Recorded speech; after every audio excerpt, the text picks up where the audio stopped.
sini di channel saya Alpiandi atau Pandita Praja atau Pelas, silakan manggil gua apa?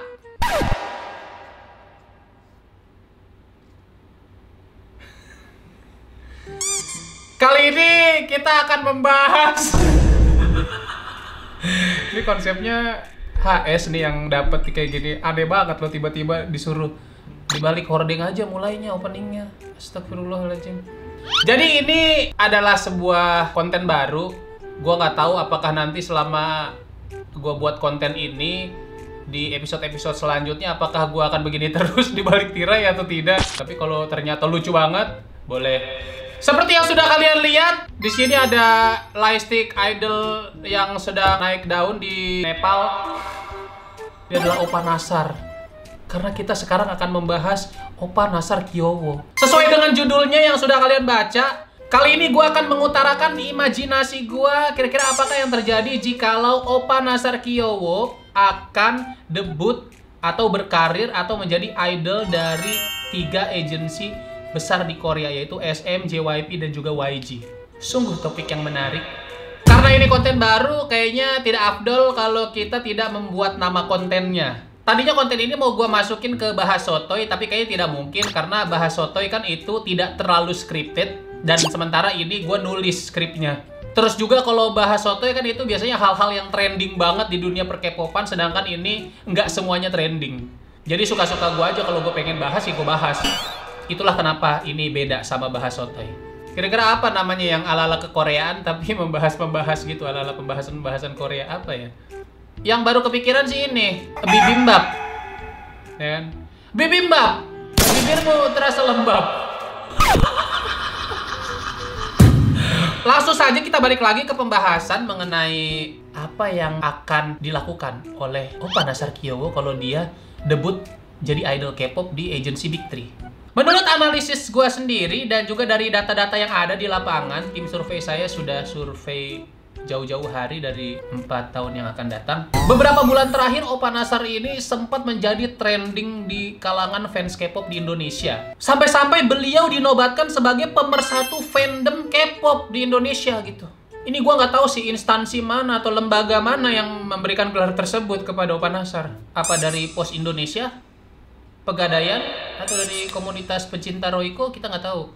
Tapi menurut gua setelah dilihat-lihat lagi, kayaknya memang pantas Oppa Nasar mendapatkan gelar tersebut. Karena dari berbagai fandom itu semua bersatu untuk menjadi fansnya Oppa Nasar. Tapi buat kalian yang belum kenal siapa itu Oppa Nasar, saya akan memberikan tahu.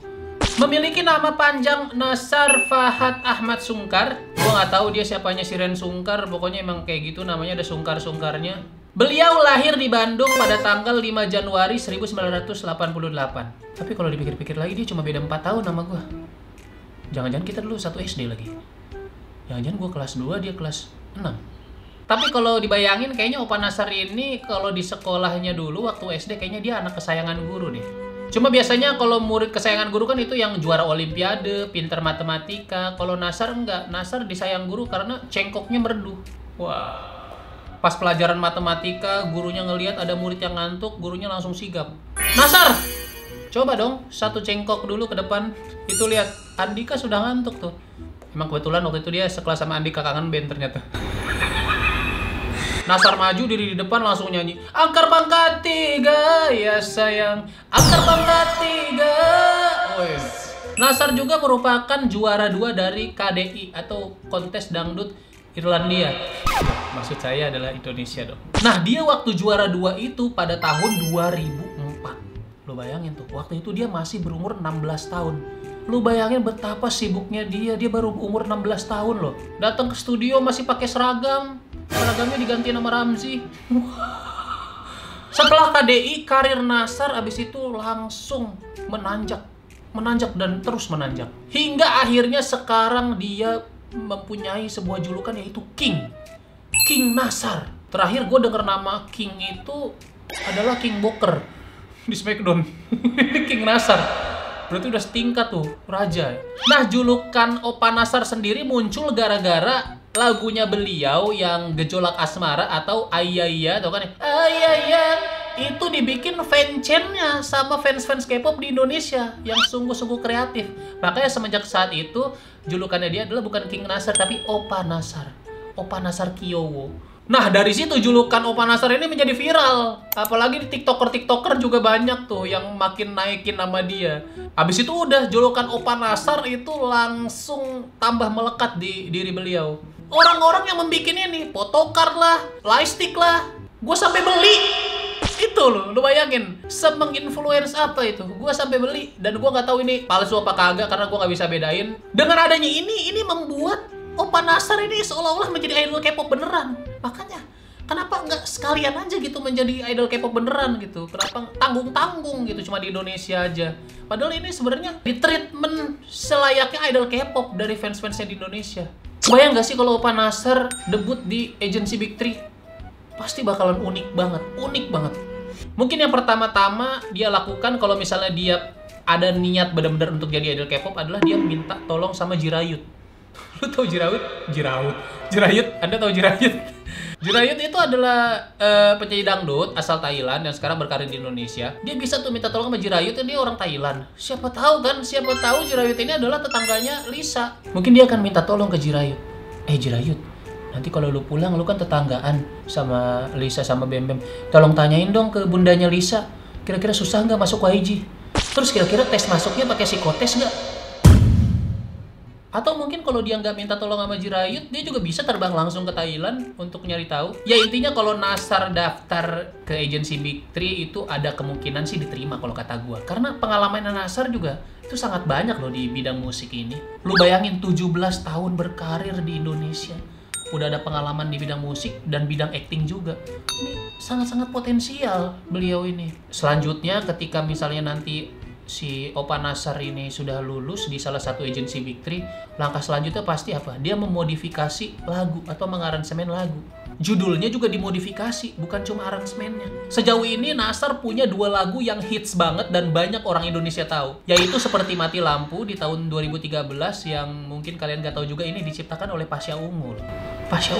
Dan yang kedua adalah Gejolak Asmara atau Ayaya, dan ini dirilis tahun 2014 dan diciptakan oleh Adibal Syahrul. Lu bayangin seperti Mati Lampu judulnya dimodifikasi jadi bahasa Korea.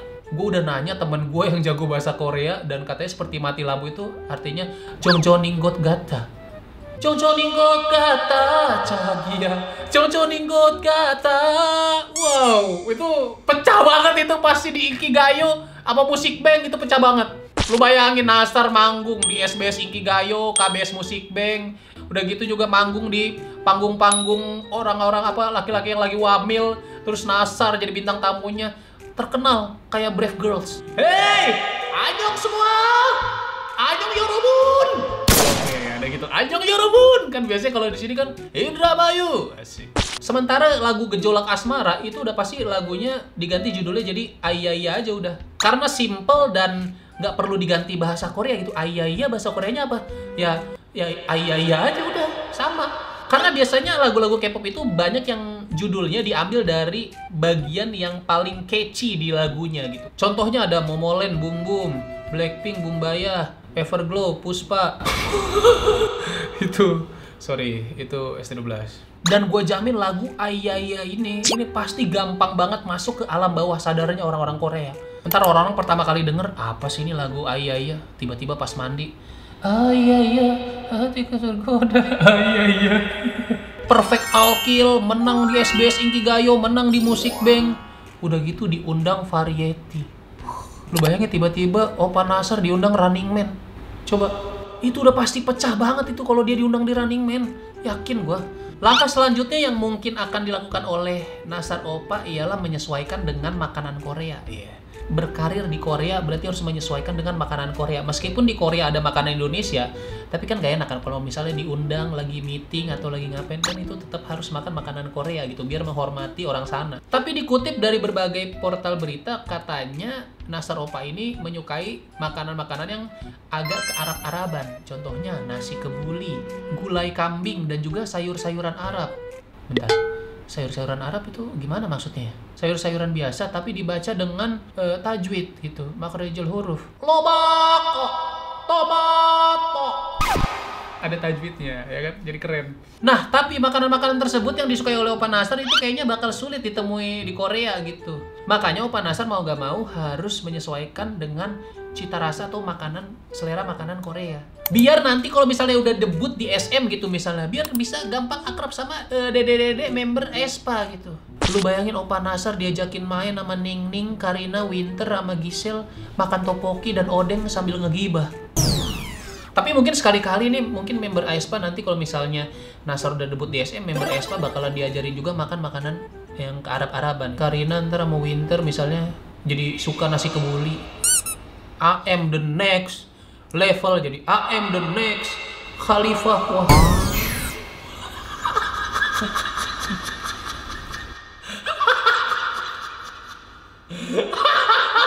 Oh iya, dia bakal meresmikan nama fandom dan juga ketua fandomnya. Apalagi kalau dia debutnya di SM itu pasti nama fandom itu bakal filosofis. Misalnya kayak Nasar, Nanas Mania.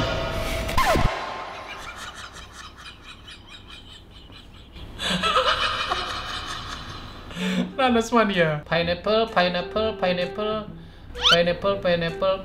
tuh kalau dibacanya dicepetin juga ada artinya loh. Pineapple. Pempek. Kan? Ada artinya. Artinya adalah empe-empe. Yang mana empe-empe itu asal dari Palembang dan itu adalah makanan khas. Itu berarti unik. Nanas Mania ini adalah keunikan dari seorang Nasar. Tapi ini yang uniknya lagi kalau Nasar Opa punya fandom. Ini kan kalau grup K-pop atau soloist K-pop lain kan kalau mengumumkan nama fandom dan fanchan itu kan biasanya di channel YouTube atau di website resmi agency kan. Kalau Nasar beda, ngumuminnya mungkin di website Kaskus. lebih unik kan? Udah gitu fanchan. Fanchan kan juga biasanya kalau ada K-pop itu kayak IU dan lain-lain itu ngajarin fanchan mereka sendiri buat fansnya itu di channel YouTube pribadi mereka. So kalau Nasar ini beda, mungkin dia di channel YouTube Tan Boykun mungkin.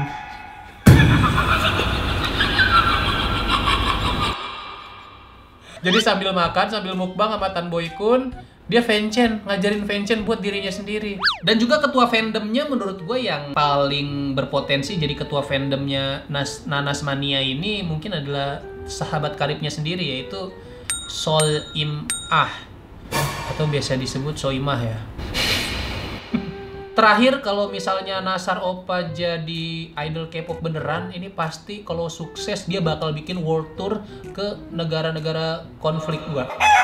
Tapi mungkin negaranya beda sama negara-negara yang pernah dikunjungi idol K-pop sebelumnya. Seperti Belarus, Turkmenistan, Republik Kongo, Honduras.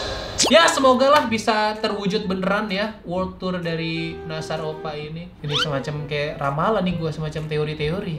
Ya udahlah, mungkin segitu aja dari gua. Sekian segmen Bibimbap ini. Tapi kalau kalian punya saran segmen apa ini namanya yang kira-kira lebih catchy, silahkan tulis di kolom komentar. Siapa tahu nanti gua bisa mempertimbangkan itu untuk menjadi nama segmen ini. Thank you banget buat yang udah nonton. Kurang lebihnya mohon maaf. Kamsahamnida, still and always debak.